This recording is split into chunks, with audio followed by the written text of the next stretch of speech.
The blind date was Sophie's idea. Like most of Sophie's ideas, it sounded reasonable in theory and disastrous in practice. But after 6 months of eating ice cream alone on Friday nights and crying over romance novels that reminded me how pathetically single I was, I'd agreed.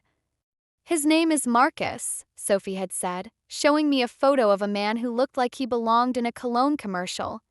Blonde hair, blue eyes, the kind of jaw that probably had its own Instagram following. He works in finance. Boring as hell, but gorgeous. And he specifically asked for someone who reads. He asked for someone who reads? Apparently, he's tired of dating women who think Dostoevsky is a vodka brand. So here I was, standing outside the Velvet Room at 8 p.m. on a freezing February night, wearing a dress that Sophie had picked out because it made my legs look longer and my chest look fuller. My glasses kept fogging up every time I breathed. My hair was already escaping the sophisticated updo I'd spent an hour constructing. That I was a disaster waiting to happen, but I was here. That had to count for something. The bar was exactly as pretentious as its name suggested. Low lighting, velvet furniture, a dress code that probably included rules about acceptable thread counts. I felt immediately out of place, clutching my vintage purse like a security blanket. Marcus had said he'd be at the bar, wearing a dark suit, holding a copy of War and Peace because Sophie had told him it was my favorite book. I scanned the room, looking for blonde hair and Russian literature there. At the end of the bar, a man in a dark suit, a thick book resting beside his drink. He wasn't facing me, so I couldn't confirm the blonde hair, but the suit was definitely dark. Definitely expensive.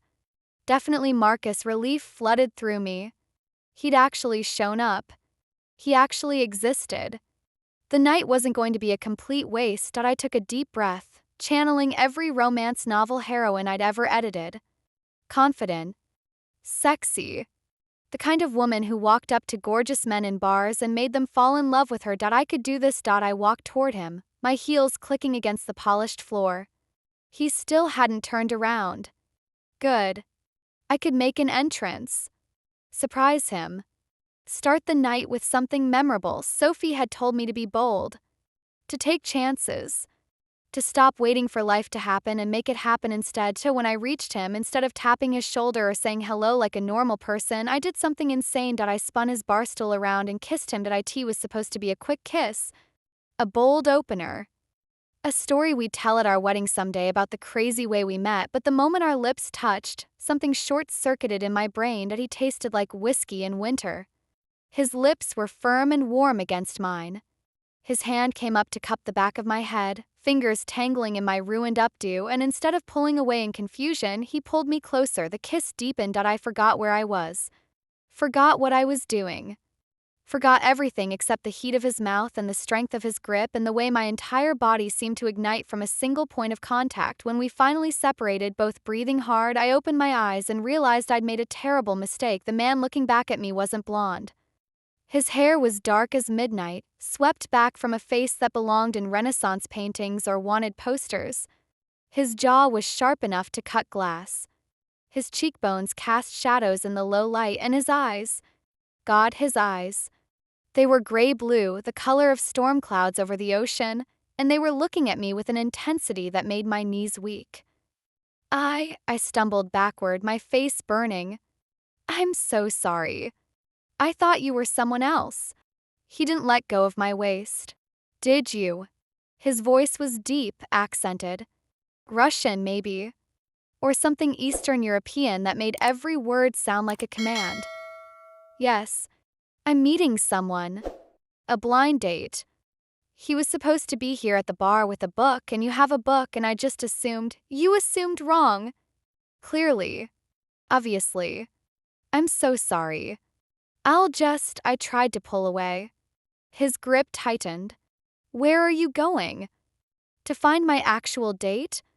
The one I was supposed to kiss. He's not here. What? The man nodded toward the entrance. Blonde man. Blue eyes. Arrived 10 minutes ago, looked around, and left with the redhead who was waiting by the door. My heart sank. He left? Apparently, she was more interesting than waiting for you. But I checked my phone. At 15, I'm 15 minutes late. That's nothing. That's fashionable. Fashionable for some. Unacceptable for others. His thumb traced a circle on my hip, the touch burning through the thin fabric of my dress. His loss, I think. Excuse me. A woman who kisses strangers in bars. Who takes risks. Who doesn't wait for permission. Those storm cloud eyes swept over me. That's not something a man walks away from. I should have been offended.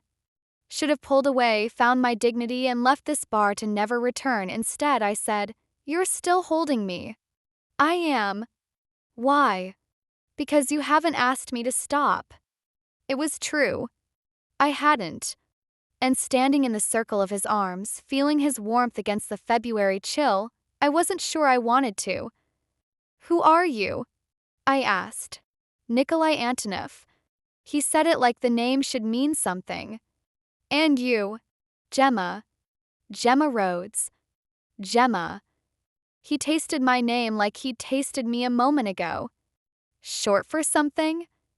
Just Gemma. My mother was a fan of gemstones. A precious name for a precious thing. His smile was slight but devastating. "Tell me, Gemma Rhodes, what do you do when you're not kissing strangers in pretentious bars?" "I'm an editor. At a publishing house." "Books." Something lit up in those gray eyes. "You love them." "How do you know?" "The way you looked at mine when you approached. Like it was an old friend." He gestured at the book beside his drink. It wasn't War and Peace. It was something in Russian I couldn't read. "Most people don't notice books. You noticed mine before you noticed me.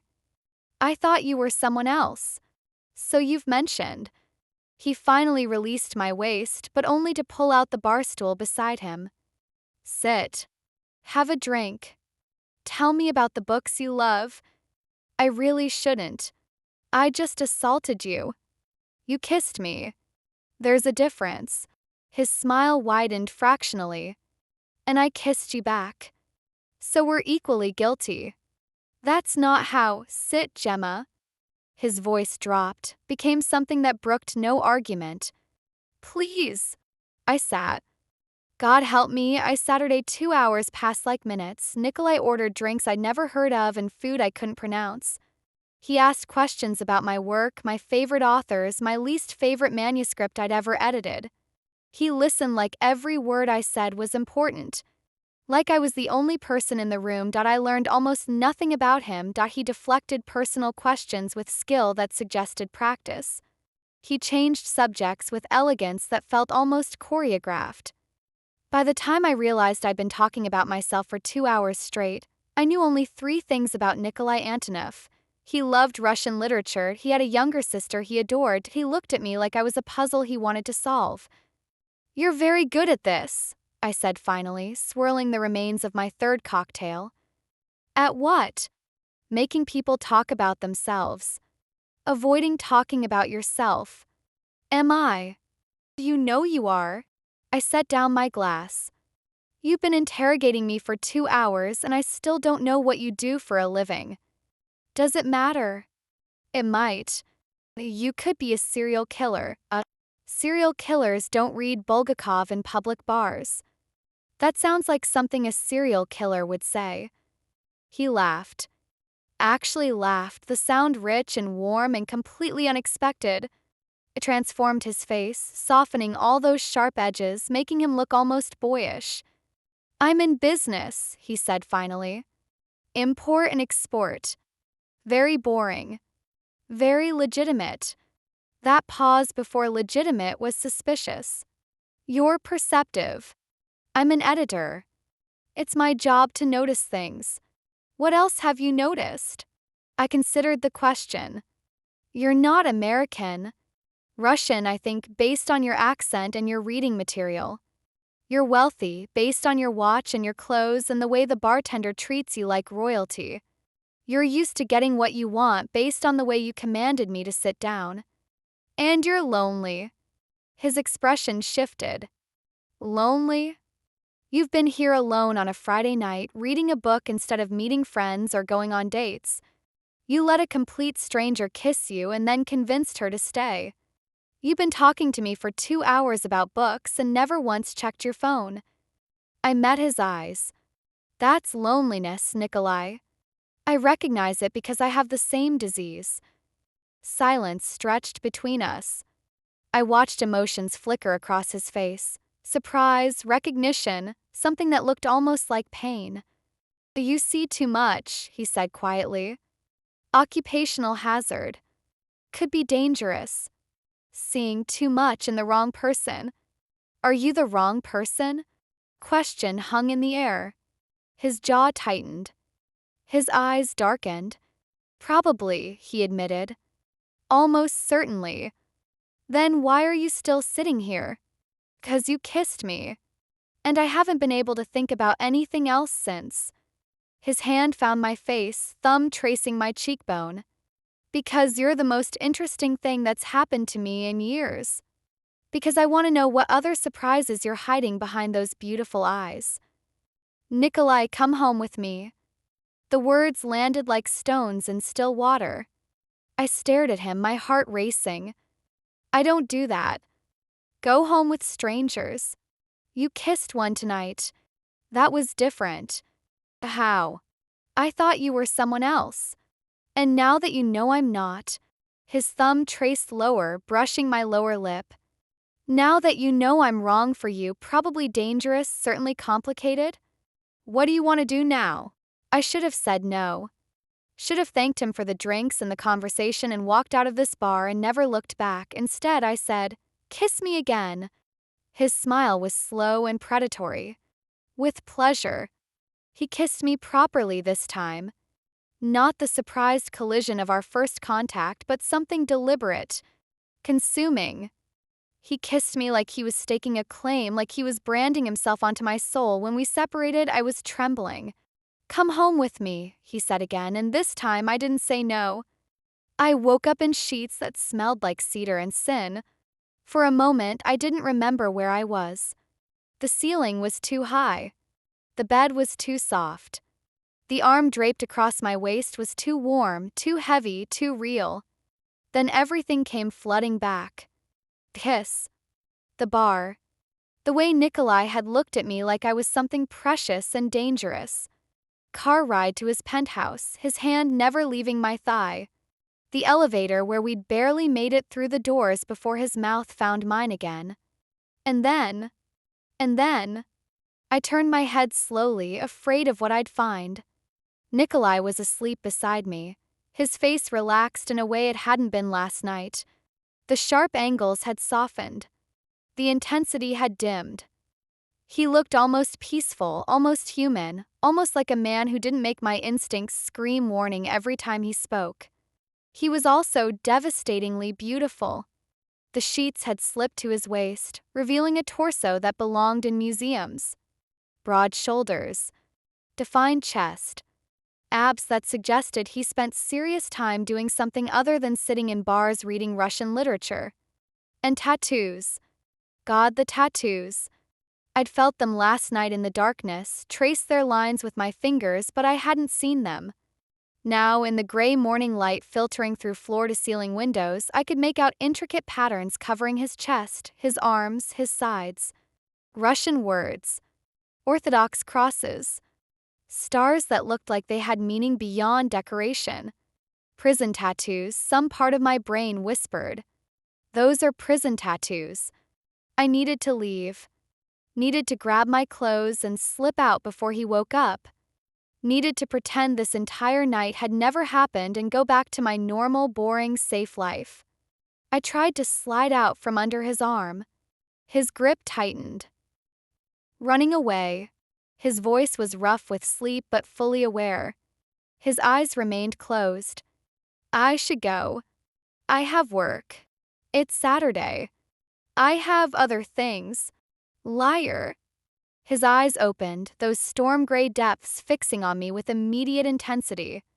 You're scared. I'm not scared. Your heart is racing. I can feel it. His hand slid from my waist to my chest, palm flat over my hammering heart. Tell me what you're afraid of. I don't do this. One night stands. Waking up in strange men's apartments. This isn't a one-night stand. Then what is it? He was quiet for a moment, considering. Then he rolled over, pinning me beneath him with effortless strength. I don't know yet, he admitted. But I intend to find out.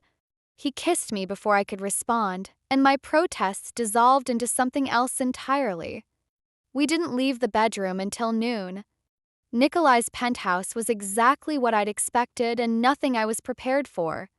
Modern and minimalist, all clean lines and expensive materials. But there were books everywhere.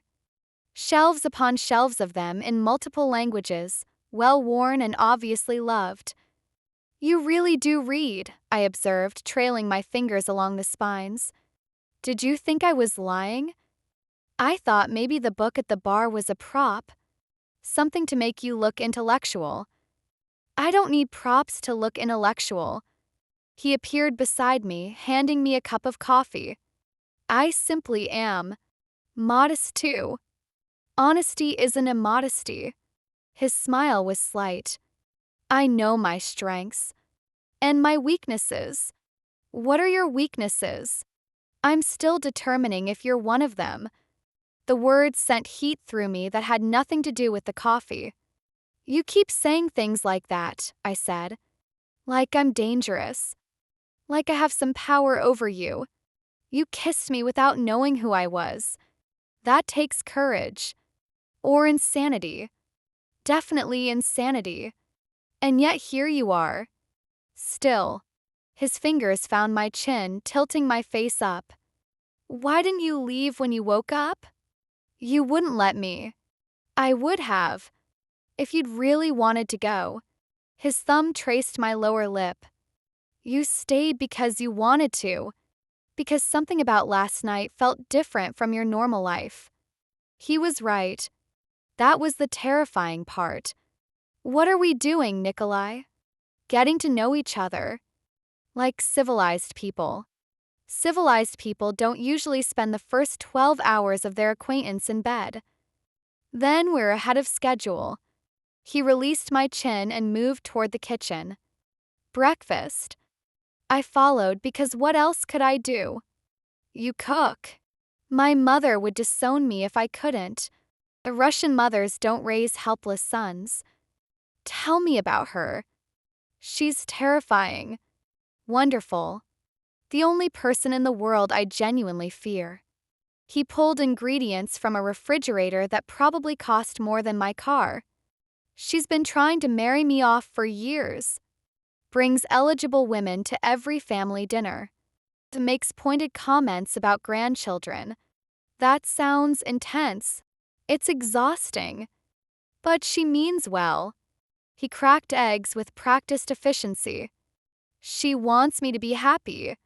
She just has very specific ideas about what that looks like. What does it look like?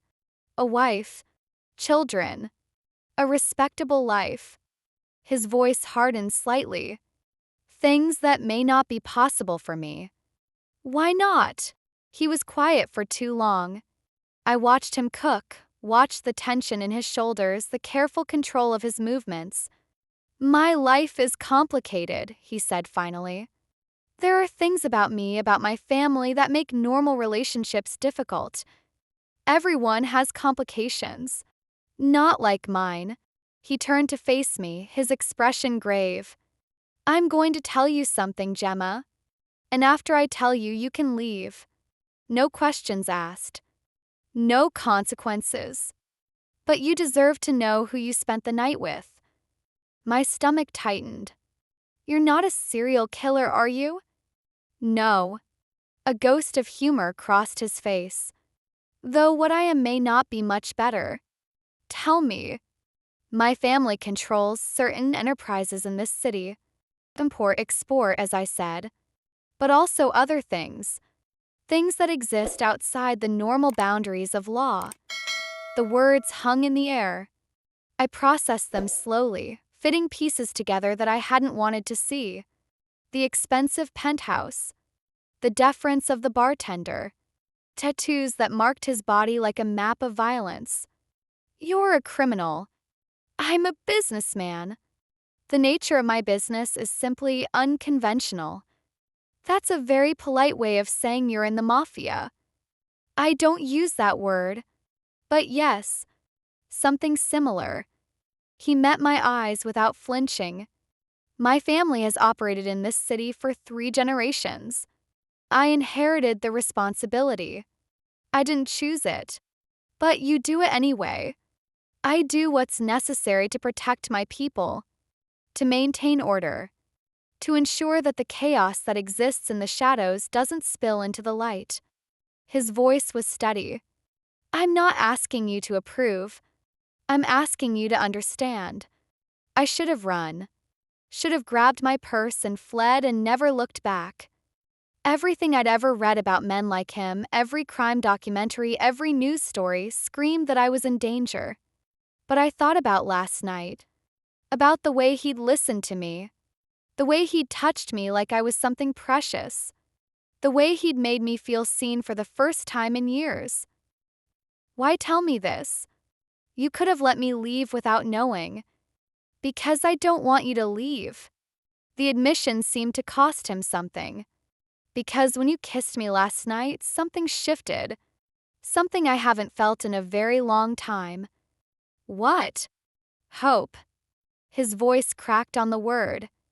That maybe there's more to life than the darkness I was born into. I looked at him. This man who was everything I should have feared.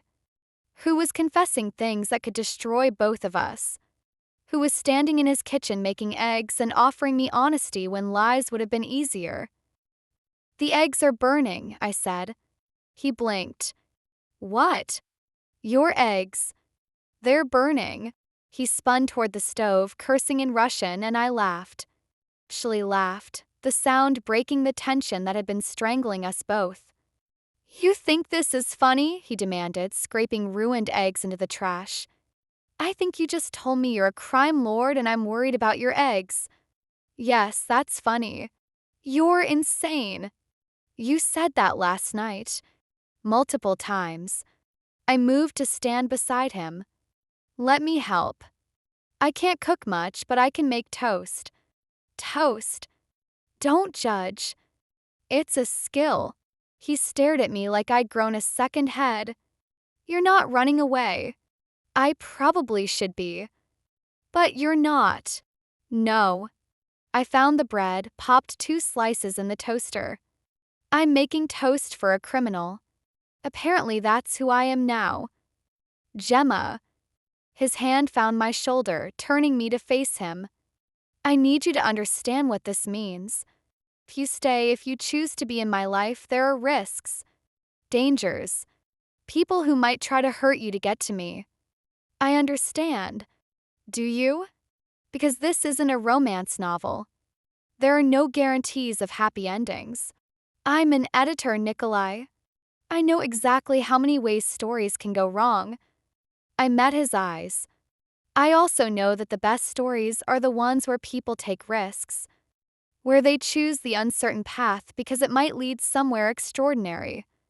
And if it leads somewhere terrible, then at least I'll have a good story. I smiled, and it felt reckless and right. Now, are you going to make new eggs, or are we surviving on toast? Something broke behind his eyes. He pulled me into his arms, holding me like I might disappear. You're either very brave or very stupid, he murmured against my hair. Can I be both? Apparently. He pulled back to look at me. Stay. Not just for breakfast. Stay for the weekend. Let me show you my world. Your dangerous, complicated, possibly illegal world? Yes. I thought about my empty apartment. My routine weekends of laundry and Netflix and pretending I wasn't lonely. My safe, boring, predictable life. Okay, I said. Show me. His smile was like sunrise. The weekend was a revelation. Nikolai showed me his city. Not the tourist version, but the real one. The hidden restaurants where owners greeted him by name. Private clubs where men with dangerous eyes nodded in respect. The art galleries and bookshops and quiet corners that only someone who truly loved New York would know. We talked for hours. About books and philosophy and dreams and fears. He told me about his childhood in Russia, about immigrating with his mother and sister after his father's death, about inheriting responsibility he'd never wanted, about the loneliness of being surrounded by people who feared him. I told him about my own loneliness, about growing up in foster care, bouncing between homes until I aged out of the system, about finding refuge in books and stories where damaged people found love and belonging, about becoming an editor so I could help bring those stories to life for others. "You understand me," he said Sunday night as we lay tangled together in his bed. "How is that possible? We've known each other for 2 days. Some connections don't follow timelines. Is that what this is? A connection? I don't know what else to call it." I traced the tattoo over his heart, Russian letters I couldn't read. "What does this say?" "It's a prayer. For protection. My mother insisted I get it before I took over the business." "Do you believe in God?" "I believe in something. Whether it's God or fate or just random chance that brought you to my bar." He caught my hand, pressing a kiss to my palm. "I believe in this. Nikolai. I know it's too soon. I know I shouldn't say what I'm about to say." His eyes held mine. "But I think I'm falling in love with you, Gemma Rhodes." The words should have terrified me. 2 days. 2 days of knowing him, and he was talking about love. But I felt it too. That impossible, irrational certainty that something extraordinary was happening. "That's insane," I whispered. "Yes. We barely know each other. We know enough. Your life is dangerous. Complicated. Everything I should avoid. All true. And I think I'm falling for you anyway." His smile was incandescent. He kissed me, soft and sweet, with none of the urgency of our previous encounters. "Stay," he murmured against my lips. "For another night? For as long as you'll have me." I should have said no. Should have protected myself from the heartbreak that seemed inevitable. Instead, I said yes. And that single word changed everything. Monday morning hit like a cold shower that I walked into Rhodes and Amp, Hart Publishing at 8:45 a.m., wearing the same dress I'd left in on Friday night, carrying a coffee Nikolai had insisted on buying from a cafe that probably charged $20 a cup. Sophie was waiting at my desk like a predator stalking prey. "You didn't come home." "I'm aware. You didn't answer your phone. For 3 days." "Also aware." "Marcus called me. Said you never showed up. Said he waited for 15 minutes and then left with some redhead named Tiffany." Sophie's eyes narrowed. "Where the hell have you been?" "It's complicated. Uncomplicated." I sighed, sinking into my chair. "I kissed the wrong man." "What?" "The bar. I thought he was Marcus." "He wasn't." I rubbed my temples. "And then I spent the weekend with him." Sophie stared at me like I'd announced I was joining a cult. "You spent the weekend with a stranger you accidentally kissed?" When you say it like that, it sounds insane. It is insane. Gemma, you don't do things like this. You're the responsible one. The one who reads contracts before signing. The one who always has an exit strategy. Maybe I'm tired of being responsible. Who is this guy? What's his name? What does he do? I hesitated. How could I explain Nikolai? How could I tell my best friend that I'd spent the weekend falling in love with a crime lord who read Russian poetry and made me feel seen for the first time in my life? His name is Nikolai. He's in business. What kind of business? Import. Export. Things like that. Sophie's expression shifted from concern to suspicion. "Gemma, what aren't you telling me?" Nothing. It's new. I don't want to jinx it. You don't believe in jinxes. I'm developing new beliefs. Before Sophie could interrogate me further, my phone buzzed. A text from a number I'd programmed in just yesterday, missing you already. Dinner tonight? And I smiled before I could stop myself. Oh my God. Sophie snatched the phone from my hand. You're smiling. You never smile at texts. Who is this? What did you do to my friend? Give that back. Not until you tell me everything. She read the text, her eyebrows climbing toward her hairline. N? Who's N? This is very mysterious, Gemma. Very on you. Maybe I'm becoming a new me. Or maybe you're losing your mind. She handed back the phone. I want details. All of them. Lunch. No excuses. Fine. Lunch. Sophie retreated to her own desk, and I was left staring at Nikolai's text, my heart doing things it had no business doing on a Monday morning. I'll be there, I typed back. Where? His response was immediate. My place. I'm cooking. You can cook. I made you eggs. They were only slightly burned. Technically, I made toast. We'd starve together, then we'll starve together. 7 p.m. Don't be late. I set down my phone, still smiling, and tried to remember how to do my job. Lunch with Sophie was an interrogation. She cornered me in the break room with a salad I suspected was just a prop and demanded every detail I could provide. I gave her the sanitized version. Met a man at a bar. Instant chemistry. Spent the weekend getting to know each other. And she pressed. What's the catch? There's always a catch with guys who seem perfect. He's not perfect. He's complicated. Complicated how? Wife? Kids? Secretly lives with his mother? No. Just his work is demanding. His family has expectations. He has responsibilities that make relationships difficult. That sounds like every finance guy I've ever dated. Sophie stabbed her salad. What does he look like? Tall. Dark hair. Gray eyes. I smiled despite myself. He looks like he should be in a museum. Or a crime drama. Crime drama. You know. Intense. Brooding. The kind of face that makes you nervous and attracted at the same time. Sophie studied me with unsettling perception. You really like this guy. Is that so surprising? Yes, because you don't like anyone. You date men for 3 months maximum, find something wrong with them, and move on. You've never looked at anyone the way you're looking at your phone right now. I hadn't realized I was looking at my phone. Nikolai had sent another text.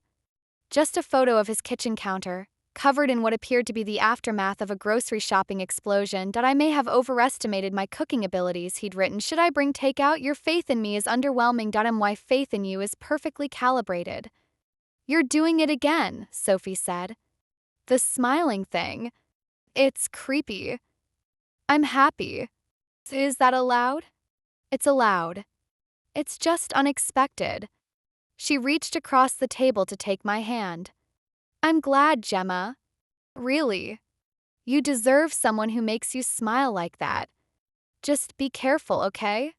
You don't know this guy. Not really. I know enough. Do you? The question lingered long after Sophie had returned to her desk. Did I know enough? I knew Nikolai was dangerous. Knew his life existed in shadows I couldn't fully comprehend.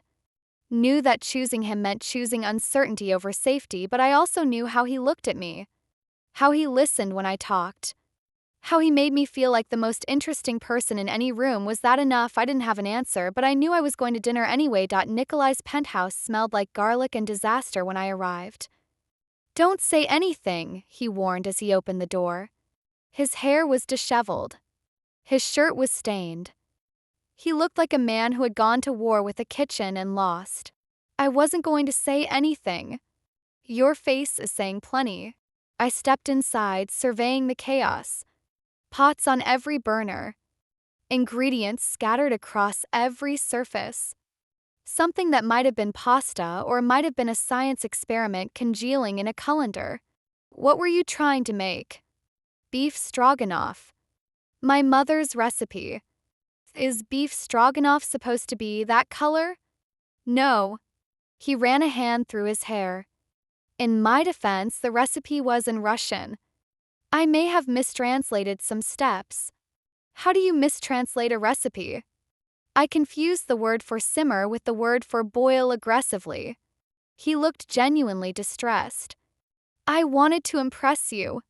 You did impress me. With my disaster. With the fact that you tried. I moved toward him, wrapping my arms around his waist.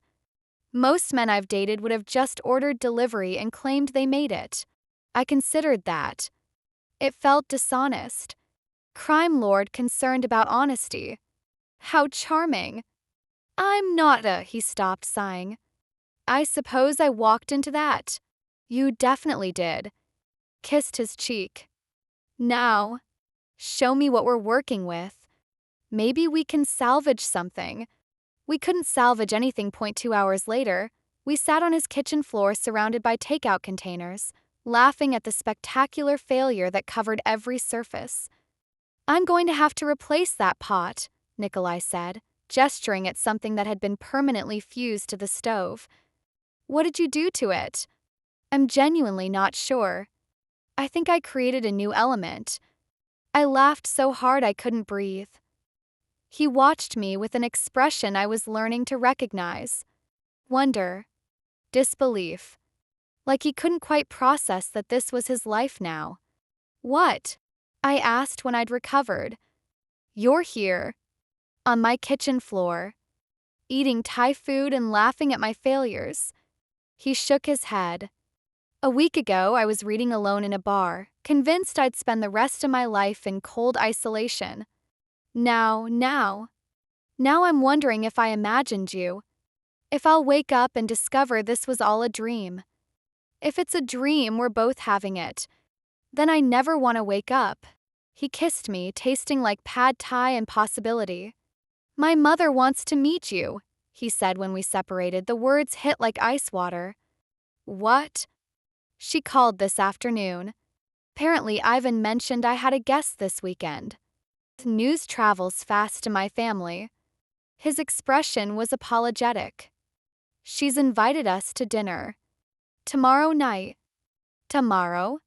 Nikolai, I'm not ready to. You can say no. I'll make excuses. What kind of excuses? I'll tell her you're traveling. Or sick. Or that I made you up entirely. She believe you made up a girlfriend? She's been predicting my lonely death for years. Imaginary women would fit her narrative. I thought about what meeting his mother would mean. Questions she'd ask. The scrutiny I'd face. The way it would make this relationship suddenly terrifyingly real. What's she like? I asked. Intimidating. Perceptive. She'll probably know everything about you within 5 minutes of meeting. That's not reassuring. I'm not trying to reassure you. I'm trying to prepare you. He took my hand. But she'll also see what I see. Someone extraordinary. Someone worth protecting. Worth protecting from what? From everything. Including me if necessary. The words were heavy with meaning I didn't fully understand. I'll go, I heard myself say. To dinner. With your mother. You're sure? No. But I'm going anyway. I squeezed his hand. That seems to be my pattern with you. His smile was grateful and afraid all at once. Thank you. Don't thank me yet. I might embarrass you horribly. Impossible. I once told a date's mother that her meatloaf tasted like a wet sock. Did it? Yes. But that's not the point. He laughed, pulling me closer. Whatever happens tomorrow, whatever my mother says or does, remember one thing. What? I chose you. Not because you're perfect or safe or easy. Because you're you. His forehead touched mine. And you is everything I never knew I needed. Tears pricked my eyes. That's very smooth for a man who just burned beef stroganoff. I contain multitudes. Clearly. We stayed on that kitchen floor until midnight, talking and kissing and not thinking about tomorrow. Tomorrow could wait. Tonight we had each other, and for now that was enough. Natasha Antonoff was exactly as terrifying as Nikolai had promised. She greeted us at the door of her Brooklyn brownstone with a smile that could have frozen vodka and eyes that cataloged every detail of my appearance in 3 seconds flat. Her silver hair was swept into an elegant updo. Her dress probably cost more than my monthly rent. She looked like a woman who had survived things I couldn't imagine and emerged stronger for it. So, she said, her accent thicker than Nikolai's. This is the girl who kissed my son thinking he was someone else. Mother, Nikolai warned. What? Ivan told me. Very romantic. Very bold. Those sharp eyes fixed on me. I approve of bold. Come in. The brownstone was warm and cluttered in a way that felt lived in. Family photos covered every surface. The smell of something delicious drifted from the kitchen. It was nothing like Nikolai's minimalist penthouse. You expected something different, Natasha observed, watching my reaction. I expected something colder. Cold is for business. Home is for warmth. She gestured toward the living room. Sit. Nikolai, help your sister in the kitchen. I want to talk to your Gemma alone. Mother, go. It wasn't a request. Nikolai shot me an apologetic look and disappeared. I was left alone with the most intimidating woman I'd ever met. You're frightened, Natasha said, settling into an armchair across from me. Good. You should be. Why? 'Cause my son is not an ordinary man. His life is not ordinary. The woman who loves him will face challenges ordinary women never imagine. She tilted her head. Are you prepared for that? I don't know. Honest. I like that. She leaned forward. Tell me about yourself, Gemma Rhodes. Not the things my son has already told me. The things you hide. I don't hide things. Everyone hides things. The question is whether the hiding is shame or protection. Her eyes softened fractionally. You grew up without parents. Foster care. Bounced between homes. Learned early that love is temporary and safety is an illusion. Nikolai told you. Nikolai told me facts. I'm reading between the lines. She paused. You became an editor because stories were the only constant in your childhood. Books couldn't leave. Books couldn't hurt. Books were safe when people weren't. My throat tightened. That's accurate. And now you've stumbled into my son's life. A man who is anything but safe. A man whose love comes with danger attached. Natasha's voice was gentle despite her words. Why did you stay? Because he sees me. The answer came without thought. Because when he looks at me, I feel like the most interesting person in the world. Because for the first time in my life, someone is fighting to keep me instead of finding reasons to let me go. Silence stretched between us. I watched emotions flicker across Natasha's face. Surprise, understanding, something that might have been approval. You love him. Yes. Insanely. Irrationally. In a way that terrifies me. Good love should be terrifying. Safe love is boring. Natasha rose, crossing to sit beside me on the couch. My husband was terrifying. A monster to his enemies. A saint to his family. He would have burned the world for me. I miss him every day. How did he die? Protecting Nikolai. From men who wanted to take what we'd built. Her voice hardened. My son carries that guilt. Believes his father's death was his fault. That's why he keeps people at distance. Why he's convinced love is a vulnerability he can't afford. But he let me in. Yes. Which tells me you're either very special or very dangerous. Natasha's hand found mine. I suspect you're both. Before I could respond, Nikolai appeared in the doorway. Dinner's ready. And Mother, please stop interrogating my girlfriend. I'm not interrogating. I'm vetting.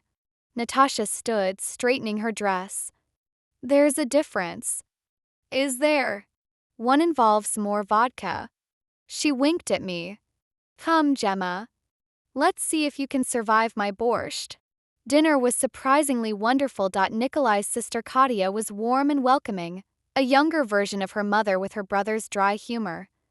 She peppered me with questions about publishing, about the books I edited, about whether I could get her advance copies of anything good. She reads more than I do, Nikolai observed. Everyone reads more than you. You're too busy doing criminal things. Katya. Natasha's voice was sharp. What? It's true. He hasn't finished a book in months. I've been busy. You've been brooding. Katya turned to me. He's been impossible lately. Worse than usual. Now I understand why. Why? I asked. Because he was lonely and didn't know how to fix it. And then you fell into his lap, literally from what I hear, and now he's terrified of losing something he never expected to have. Katya, I swear. It's true and you know it. Katya reached across the table to squeeze my hand.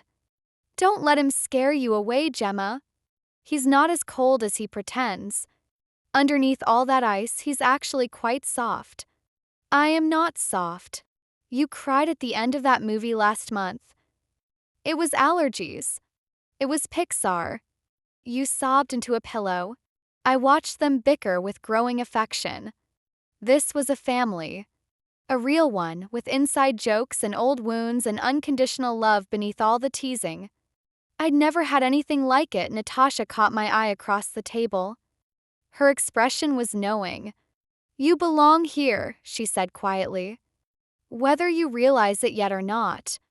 I didn't have a response, but for the first time I let myself imagine what belonging might feel like. The trouble started the next morning. I was at work, editing a manuscript that desperately needed help when my phone buzzed. Sophie's number. Marcus is here. The office. Asking about you. My blood went cold. What? Why, he says he needs to talk to you. Something about Friday night. He seems upset. I hadn't thought about Marcus since the moment I'd realized I'd kissed the wrong man. He'd been an abstraction, a path not taken, irrelevant to the life I was building with Nikolai, but apparently Marcus didn't feel the same way. Tell him I'm busy. I tried. He's insisting. He's making a scene. I rubbed my temples. This was exactly what I didn't need. Fine. I'll handle it. I found Marcus in the lobby, pacing like a caged animal. He was exactly as handsome as his photo had promised.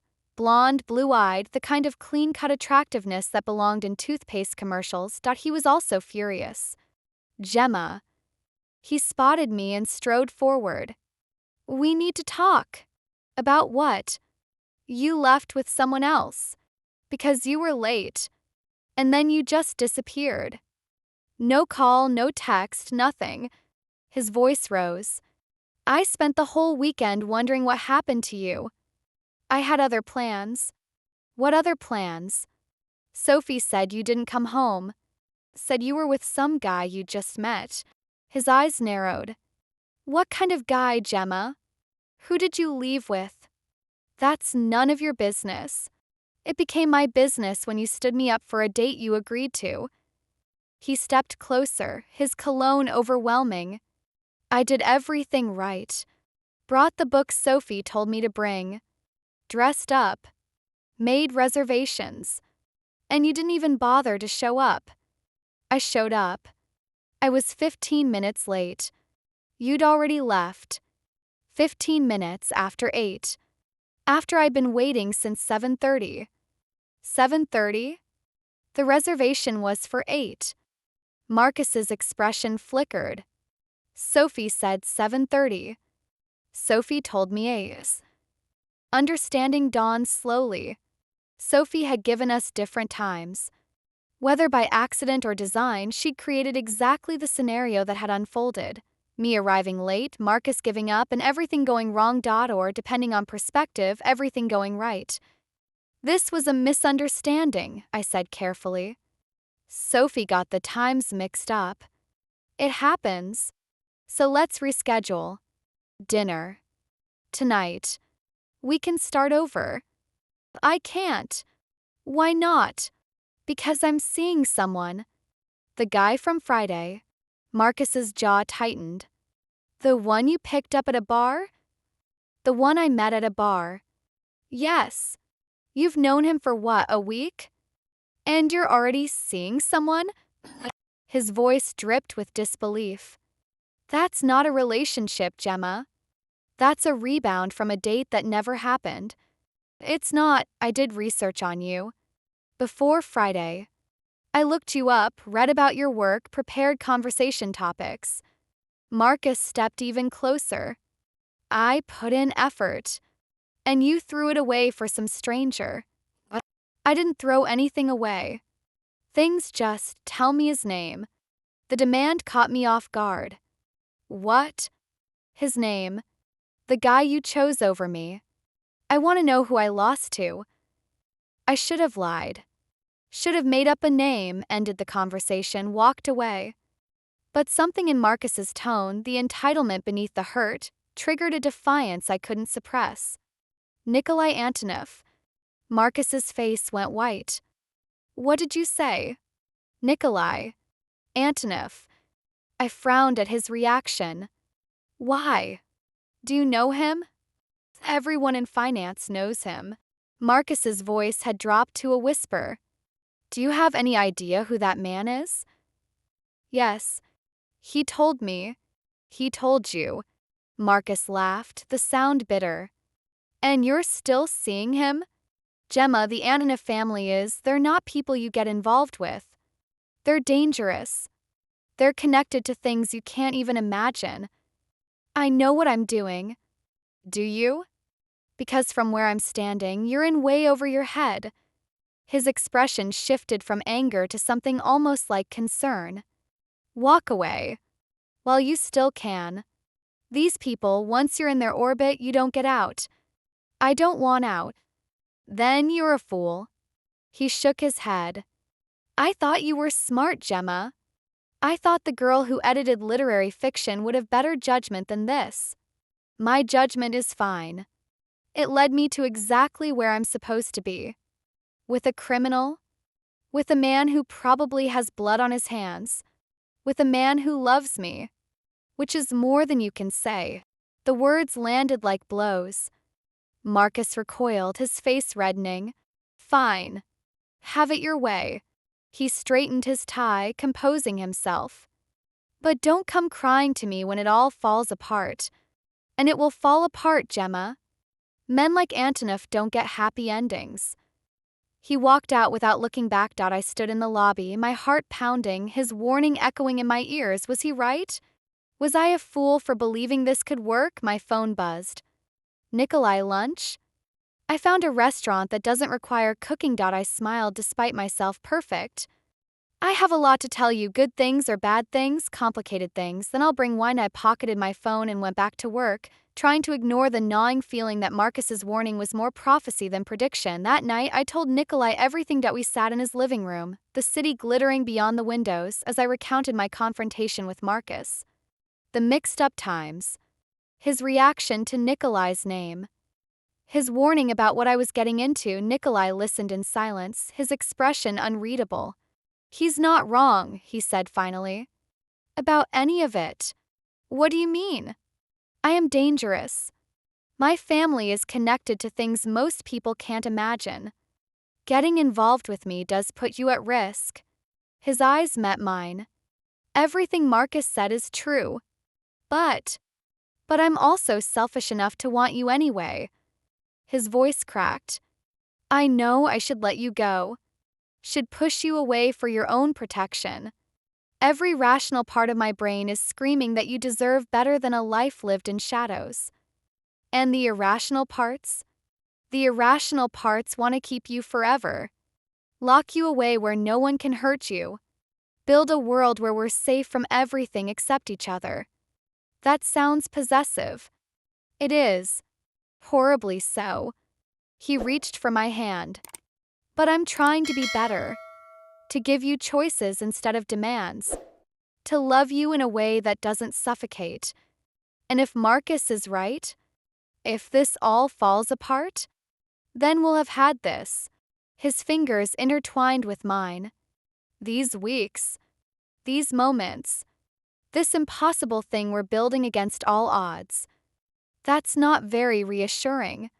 I can't promise you forever, Gemma. I can only promise you now. His eyes held mine. Is now enough? I thought about it. About the risks, the warnings, the thousand ways this could go wrong. Then I thought about how I felt when he looked at me. When he laughed. When he held me like I was something precious. Now is enough, I said. For now. He pulled me into his arms, and we held each other against the uncertainty of tomorrow. The photographs appeared 2 weeks later that I was at my desk, deep in a manuscript about star-crossed lovers who had considerably less complicated lives than mine, when Sophie dropped an envelope on my keyboard. This came for you. No return address. My stomach tightened. Who delivered it? Some guy. Didn't leave a name. Sophie's expression was worried. Gemma, what's going on? You've been jumpy for days. And now mysterious envelopes? It's nothing. It's clearly something. I waited until she'd returned to her desk before opening the envelope. Inside were photographs. Me and Nikolai at the restaurant last week. Me and Nikolai walking through Central Park. Me and Nikolai kissing in his car parked outside my apartment building. Someone had been watching us, documenting our relationship. And now they wanted me to know the bottom of the stack was a note. Typed, Anonymous. You're swimming in dangerous waters, Ms. Rhodes. Consider this a friendly warning. Next time, the pictures go somewhere less private. My hands shook as I gathered the photographs. This wasn't Marcus. He was petty but not threatening. This was something else. Someone connected to Nikolai's world that I needed to tell him now. Nikolai's reaction was terrifying in its calmness. He spread the photographs across his desk, examining each one with clinical detachment. His expression revealed nothing. His hands were steady, but I could feel the rage building beneath his surface. Like pressure before a storm. When did these arrive? This morning. At my office. And you're sure you don't recognize the delivery person? I wasn't there. Sophie saw him. Said he was average. Forgettable. I wrapped my arms around myself. Nikolai, who would do this? Who's watching us? Several possibilities. His voice was ice. Business rivals. Enemies of my family. People who want leverage. Leverage for what? To control me. To threaten me. To make me do things I don't want to do. His eyes finally met mine. You're a vulnerability, Gemma. The kind that men like me aren't supposed to have. I'm sorry, don't. His hand caught mine. Don't apologize for existing. Don't apologize for being in my life. His grip tightened. This is my fault. I knew the risks. I pursued you anyway. So what do? I find out who sent these. And I make them regret it. Cold certainty in his voice should have frightened me. Instead, it made me feel safe. I'm not leaving you, I said. If that's what you're thinking, I'm not running away because someone took pictures. You should. Any rational person would. I stopped being rational the night I kissed you. I moved closer, cupping his face in my hands. We're in this together. Whatever happens. Something broke behind his eyes. He pulled me into his arms, holding me like I might disappear. I won't let anyone hurt you, he murmured. Whatever it takes. Whoever it is. I'll burn the world down before I let them touch you. That's dramatic. That's a promise. Ivan identified the source within 48 hours. We sat in Nikolai's study, surrounded by surveillance equipment and tension, as Ivan delivered his report. Viktor Sorokin, mid-level operator, works for the Petrov family. Ivan's voice was flat. He's been following you for 3 weeks, acting on orders from above. The Petrovs. Nikolai's jaw tightened. They're testing me. Testing you how? I asked. Petrov family controls territory that borders mine. We've had an uneasy peace for years, but Alexei Petrov has always wanted more. Nikolai's eyes darkened. He's using you to gauge my reaction, to see how vulnerable I've become. Because of me. 'Cause I love you. And in my world, love is weakness. The words hung heavy in the air. What will they do? I asked. If they decide I'm useful leverage? Nikolai and Ivan exchanged a look I couldn't interpret. They won't get the chance, Nikolai said finally. I'm moving you to a safe location. Somewhere they can't reach. I'm not hiding. Gemma, no. I stood, my chair scraping against the floor. I'm not going to disappear because some criminal thinks he can threaten you through me. I have a life. A job. Friends. I can't just vanish. Your life won't matter if you're dead. The bluntness of his words stopped me cold. Is that what they want? To kill me? I don't know what they want. That's the problem. Nikolai rose, crossing to take my hands. Please, Gemma. Let me protect you. Just until I've dealt with this. How long? Days. A week at most. And what about my job? Sophie will ask questions. Everyone will ask questions. Tell them you're taking a trip. Family emergency. Anything. His eyes pleaded with me. I can't focus on handling Petrov if I'm worried about you every second. I saw the fear he was trying to hide. The desperation beneath the control. Fine, I said finally. 1 week. But I want updates. Every day. I want to know what's happening. Done. And Nikolai. I gripped his hands tighter. Be careful. Whatever you're planning to do, be careful. I'm always careful. No, you're not. You're reckless when you're angry. And right now you're very angry. A ghost of a smile crossed his face. You know me too well. I'm learning. He kissed me, soft and desperate, before turning to Ivan. Take her to the Brighton Beach property. Full security. No one in or out without my authorization. Understood, boss. I let Ivan lead me away, looking back at Nikolai until the door closed between us. I had a terrible feeling I wouldn't see him again. The safe house was a brownstone 2 blocks from Natasha's home. It was comfortable enough. Furnished, stocked with food, equipped with every security measure money could buy. But it felt like a prison. A gilded cage where I paced and waited and tried not to imagine every terrible thing that might be happening. Ivan stationed guards at every entrance. Natasha visited daily, bringing food and company and pointed observations about her son's stupidity. He should have told you sooner, she said on the 3rd day. About the risks? About what loving him means. Would it have changed anything? For you? Probably not. You're stubborn. Like him. She smiled sadly. But he should have prepared you. Instead, he let you fall in love without understanding what you were falling into. I understand now. Do you? Natasha's eyes were knowing. You understand hiding in safe houses? Living with guards? Always looking over your shoulder? I understand that I love your son. And I'm not giving him up because it's hard.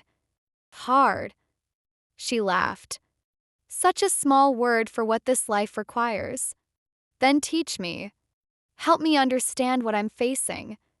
Tasha studied me for a long moment. Then she nodded. Sit. I'll tell you about my husband. About how we survived. About what it really means to love a man like Nikolai. She talked for hours. About the early years when she and Nikolai's father had built their empire from nothing. About the threats, the violence, the losses that had nearly broken them both. About raising children in a world where danger lurked around every corner. We learned to be invisible when necessary, she said. To trust no one outside the family. To love fiercely because every moment could be our last. That sounds exhausting. It was. It is. She took my hand. But it was also beautiful. Every dinner together was precious. Every kiss was a victory against the darkness. We lived more intensely than most people ever dream of. And when he died, I thought I would die too. The grief was indescribable. Her voice cracked. But I survived. For my children. For the family we'd built. For everything he'd sacrificed to protect. How do you do it? Keep going. 'Cause the alternative is letting them win. Letting fear destroy what love built. Her eyes hardened. I refused to give them that satisfaction. Before I could respond, my phone buzzed. Nikolai. It's done. Petrov has agreed to back down. I'm coming to get you. Relief flooded through me so intensely I nearly cried. What happened? I'll explain in person. Stay where you are. Good news? Natasha asked, reading my expression. He's coming. He says it's over. Over for now. Tasha rose, kissing my forehead. Remember what I told you. This life requires vigilance. Always. I'll remember. Good. She smiled. Welcome to the family, Gemma Rhodes. Nikolai arrived an hour later. He looked exhausted. Dark circles under his eyes. Stubble covering his jaw. His suit was wrinkled, his hair disheveled. He'd never looked more beautiful. It's done, he said, pulling me into his arms the moment the door closed. Petrov has withdrawn. The threat is neutralized. How? I reminded him that threatening you means threatening me. And threatening me has consequences. His arms tightened. He won't bother us again. What did you do? Nothing permanent. Just persuasive. He pulled back to look at me. I didn't kill anyone if that's what you're worried about. I wasn't worried about that. Weren't you? I was worried about you. I touched his face, tracing the exhaustion etched there. You look terrible. I haven't slept in 3 days. Then come to bed. Rest. We can talk about everything else later. There are things you need to know later. I took his hand. Right now, I just need you to hold me. Can you do that? His resistance crumbled. Yes. We collapsed into bed together, fully clothed, too exhausted for anything except holding each other. I listened to his heartbeat steady beneath my ear and let the tension of the past weeks slowly drain away. I was so scared, I admitted. Every minute you were gone, I imagined the worst. I know. I'm sorry. Don't be sorry. Just be here. I am. I will be. His lips brushed my hair. I love you, Gemma. I love you too. I pressed closer. Even though you're dangerous and complicated and terrible at cooking. Especially because I'm terrible at cooking. That's the part one loved most. His laugh was tired but genuine. Sleep, I murmured. Tomorrow we'll figure everything out. Tomorrow, he agreed, and wrapped in each other's arms, we finally slept. 3 months later, I finally understood what Natasha meant. Living with Nikolai wasn't just about danger and safe houses and looking over my shoulder. It was about intensity. About experiencing every emotion at maximum volume. About loving so fiercely that ordinary life seemed pale in comparison. We'd found our rhythm. I still worked at Rhodes and Amp. Hart still edited manuscripts about love stories considerably less complicated than my own. But now I came home to Nikolai's penthouse instead of my cramped apartment. Now I woke up to gray eyes and morning kisses and arguments about whose turn it was to make coffee. Tea was mundane and magical all at once. You're smiling at your computer again, Sophie observed, appearing at my desk with 2 lattes. It's creepy. I'm happy. Is that still not allowed? It's allowed. It's just still weird. She handed me a cup. 3 months with the mystery man. That's a record for you. His name is Nikolai. You can use it. I'll use it when I meet him. Sophie settled into the chair across from me. Which, by the way, you've been avoiding. Every time I suggest dinner, you have an excuse. She wasn't wrong. I've been keeping Sophie and Nikolai separate, afraid of what might happen when my two worlds collided. Sophie was perceptive. She'd ask questions. She'd dig. And I wasn't sure how to explain that I was living with a man whose business operated in shadows she couldn't imagine. You're right, I said finally. We should do dinner. This weekend. Sophie's eyebrows shot up. Really? Really? It's time you met him. Is he going to be weird? Men who hide from their girlfriend's friends are usually weird. He's not weird. He's just private. Private. Sure. Sophie grinned. Saturday. 7 p.m. That Italian place you love. And Gemma?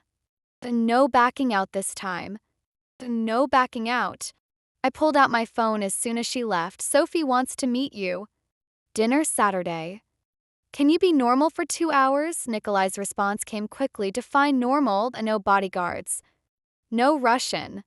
No intimidating anyone. That eliminates most of my personality. Try anyway. For you, I'll try to. I smiled at my phone, ignoring the stack of manuscripts demanding my attention. This was going to be interesting. Saturday arrived with a mixture of anticipation and dread. I spent an hour getting ready, changing outfits 3 times before settling on a dress that said normal girlfriend without screaming, trying too hard.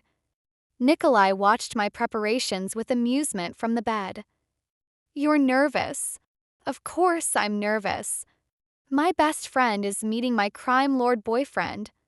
What could possibly go wrong? I'm not a crime lord.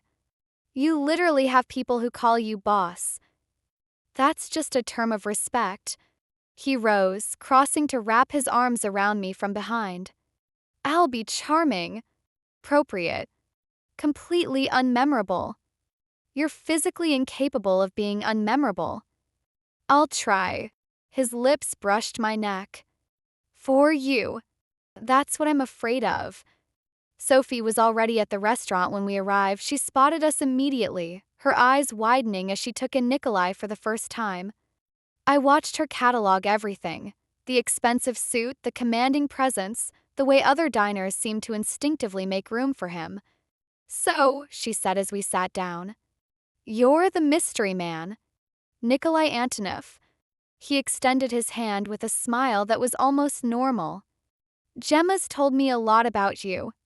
Has she? Because she's told me almost nothing about you. Sophie shook his hand, her grip lingering longer than necessary. I've had to piece things together from context clues and imagination. What have you imagined? That you're either a CEO or a serial killer. Possibly both. Nikolai laughed, and I saw Sophie's expression shift. That laugh did things to people. Businessman, he said. Import, export. Very boring. Nothing about you looks boring. Sophie's eyes swept over him again. So how did you two actually meet? Gemma's been vague. I kissed him by mistake, I said quickly. At a bar. I thought he was Marcus. The blind date I set you up with? The one you stood up. Sophie looked between us.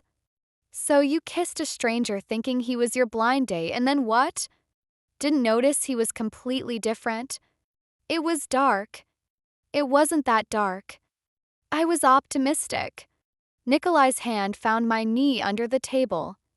She kissed me. I kissed her back. By the time we realized the mistake, neither of us wanted to correct it. Romantic, Sophie said dryly. In a chaotic sort of way. Gemma is chaotic. It's what I love about her. You love her? Question was pointed. Sophie's journalist instincts were fully engaged. Yes. Nikolai's voice was simple and certain. I love her. Sophie studied him for a long moment. Whatever she saw seemed to satisfy something. "Okay," she said finally. "You're not what I expected. But okay. What did you expect?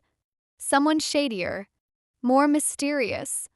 You're being suspiciously normal." "I'm trying very hard. I can tell." Sophie smiled, the first genuine one of the evening. "It's sweet. Creepy but sweet." The rest of the dinner passed smoothly.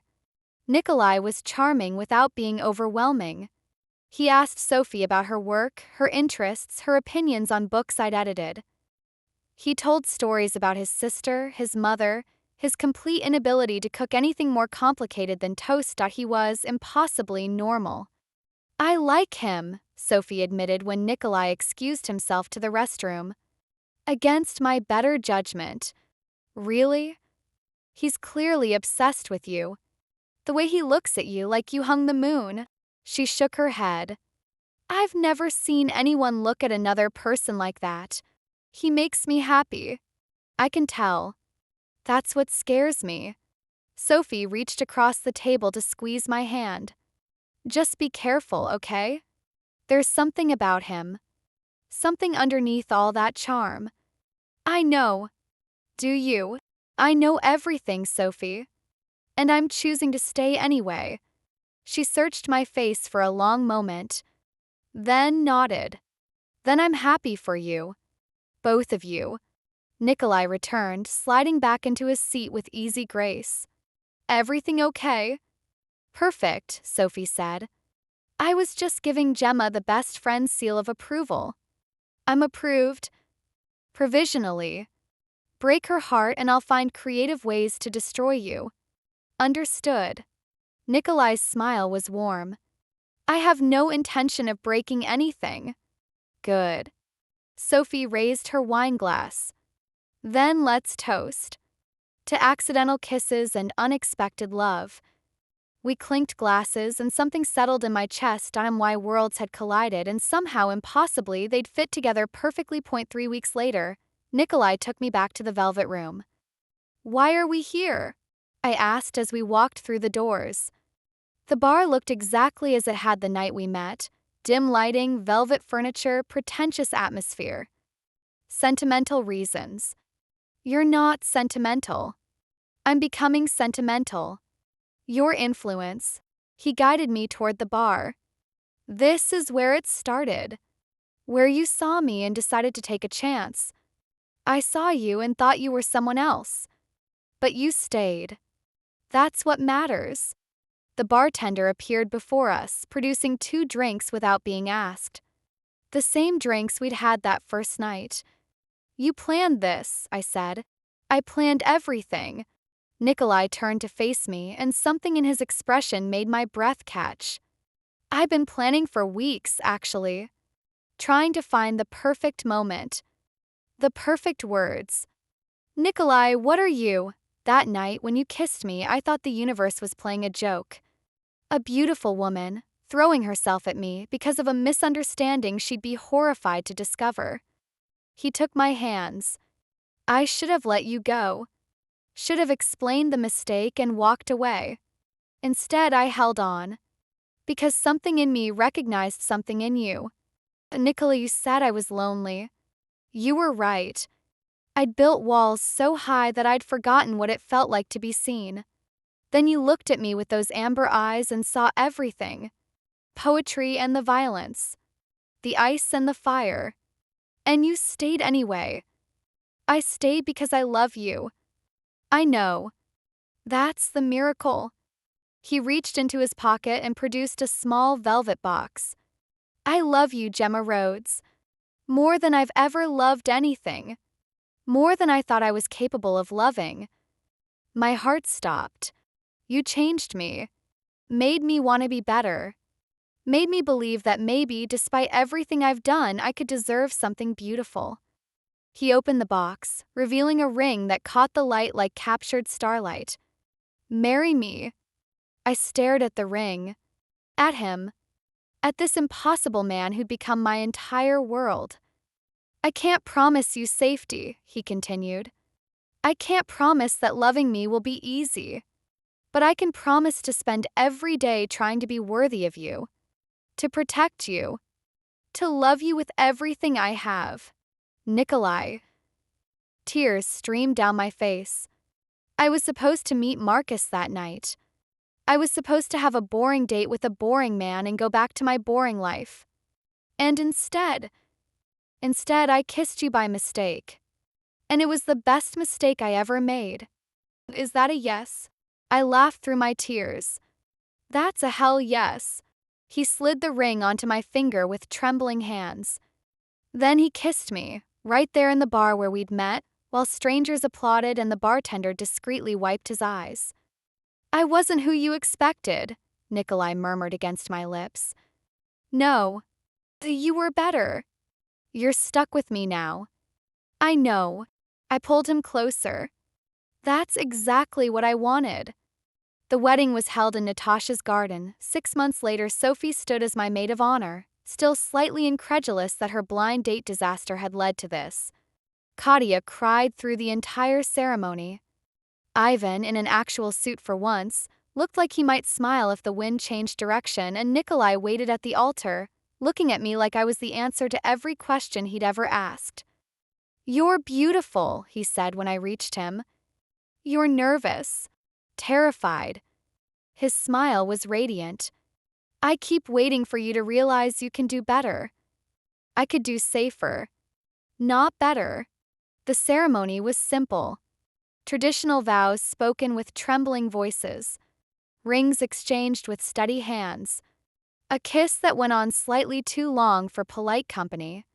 I now pronounce you husband and wife, the officiant announced, and just like that, I was Gemma Antonoff. It sounded impossible.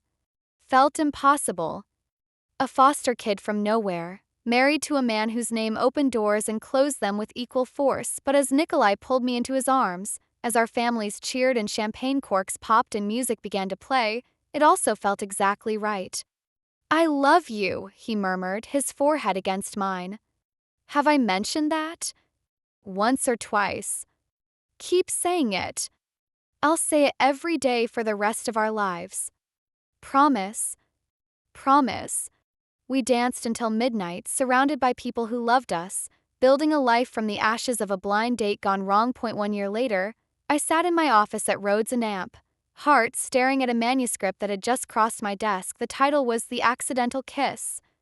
The story was about a woman who mistakes a stranger for her blind date, kisses him, and discovers he's a dangerous man with a complicated past.